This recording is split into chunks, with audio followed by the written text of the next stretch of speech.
You would be less than honest if you claimed the invitation was only about repairing the fragile bridge between mother and daughter.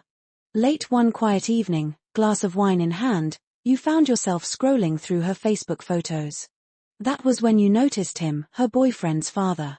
He stood out immediately. Tall, distinguished, silver threading through his hair, an easy confidence in his smile. In one photo, he was standing on a boat dock, dressed in linen, sunglasses perched casually as if he belonged to the scene without effort. The captions told their own story: successful, divorced, deeply involved in his son's life. A man settled in who he was, comfortable in his skin. You lingered longer than you meant to. One photo became 2, then 3. And somewhere in that quiet moment, a small, unexpected spark stirred in your chest, the kind of feeling you hadn't allowed yourself to acknowledge in years. It wasn't reckless or dramatic, just a gentle reminder that possibility still existed. That spark is the real reason you chose the emerald dress. Not to draw attention or make a statement, but to quietly affirm something to yourself. The color complements your skin, the cut fits just right, and when you catch your reflection, you don't see someone chasing the past. You see a woman who has lived, endured, grown, and who is still very much alive. And perhaps, just this once, open to what the evening might bring. You grab your coat, your keys, and the bottle of good red wine you chose with care for the table. One last look in the mirror, lipstick just right, posture steady, eyes bright with a cautious kind of hope. You take a breath, switch off the lights, and step into the cold December evening.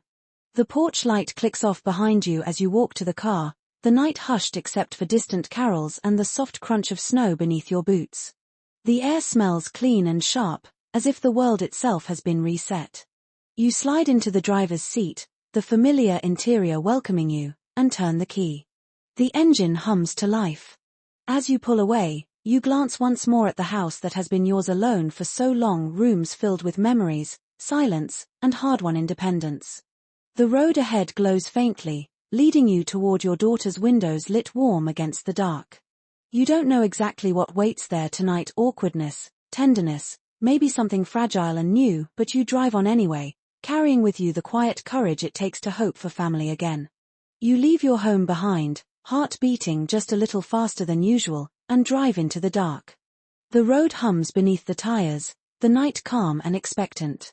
When you pull into the driveway of your daughter's new house, the porch lights spill a warm glow over the fresh snow, softening its edges. The place looks festive, wreaths framing the door, icicle lights twinkling along the roofline, and for a moment, optimism settles in your chest like a steady breath. You take the bottle of wine from the passenger seat, smooth your dress one last time, and step out into the cold. The salted path crunches beneath your heels as you walk toward the door, each click measured, deliberate. You pause, just briefly, to gather yourself, hopeful, composed, and then lift your hand to knock. The door swings open before you can knock. Your daughter greets you with a quick hug, polite, practiced, not quite lingering, and ushers you inside. The house smells of pine and cinnamon, warm and festive, as if carefully arranged for comfort. A handful of people stand scattered through the open-plan living room, her boyfriend, a couple of his friends, faces friendly but unfamiliar. No one else. You glance around casually, careful not to betray the flicker of disappointment you feel.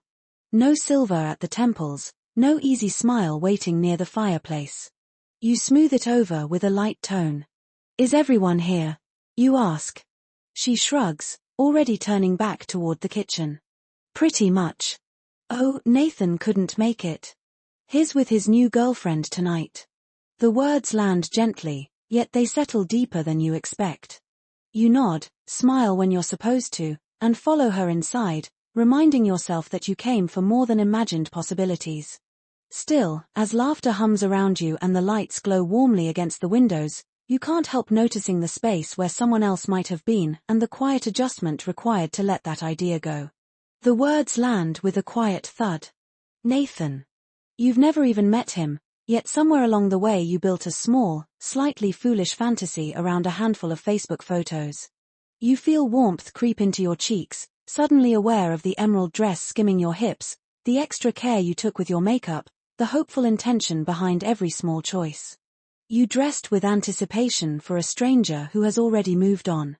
You steady yourself, swallow the disappointment, and smile anyway. That's nice for him, you say, and you do mean it, mostly. There are plenty of possibilities in the world, you remind yourself. You're not desperate. You're simply human, allowed to hope, allowed to feel, and allowed to let go just as gracefully. The evening begins pleasantly enough. You sip wine, exchange polite conversation, and offer sincere compliments about the decorations. The house feels warm, curated, carefully put together, evidence of a life your daughter is clearly proud of building. Then, as you set your glass down, she touches your arm and gently steers you toward the kitchen island. Her voice lowers, urgent but rehearsed. "Mom, I've been meaning to talk to you," she says. "We're trying to buy this house, make it official.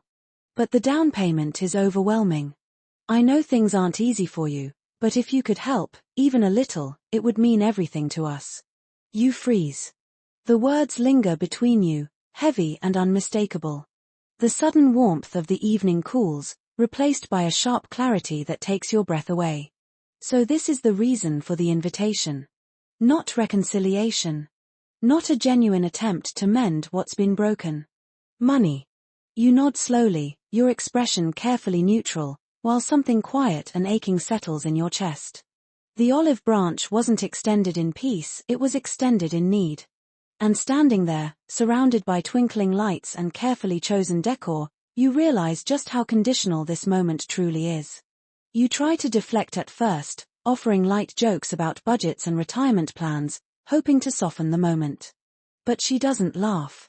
She presses on, her eyes narrowing, her voice growing sharper with each word. "You have the house paid off, Mom," she says. "Dad's life insurance, you could spare it."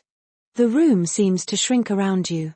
The hum of conversation fades, replaced by the echo of memory. You think of the years after he died, how you counted every expense, how you learned to manage investments on your own, how you rebuilt stability inch by inch. You think of the freedom you finally earned, not easily, not quickly, but deliberately. And you think of her words back then. The accusations. How she called you selfish for grieving, for not being strong enough soon enough, for needing time when she wanted certainty. You take a breath. "No," you say at last. Quietly. Steadily. "I can't. I'm sorry." The words are calm, but they carry the weight of survival, of hard-won boundaries, of a life you rebuilt with your own hands. For the first time, you do not explain yourself. You do not justify. You simply stand by the truth. And in that moment, the room stops closing in. Her face tightens. The atmosphere in the room shifts, subtle but unmistakable, like a shadow drifting across bright lights. The conversation softens, laughter thins. She doesn't erupt, not yet, but the coolness settles in, quiet and heavy. The only warmth comes from an unexpected place, her boyfriend, Chris, and his younger brother, Evan, home from college. They're both kind to you in easy, unassuming ways, refilling your glass before you notice it's empty, drawing you into relaxed conversation, laughing at your stories as if they truly matter. Their attention feels genuine, unforced. At one point, Evan grins and says, "Honestly, you look more like her sister than her mom." Chris nudges him with a mock warning, then nods, smiling. He's not wrong. It's a small comment, almost casual, but it lands exactly where you didn't know you were aching. In that moment, you feel seen. Appreciated. Attractive. Alive. And for a little while, the disappointment loosens its grip and fades into the background, replaced by a quiet, steady warmth you hadn't expected to find.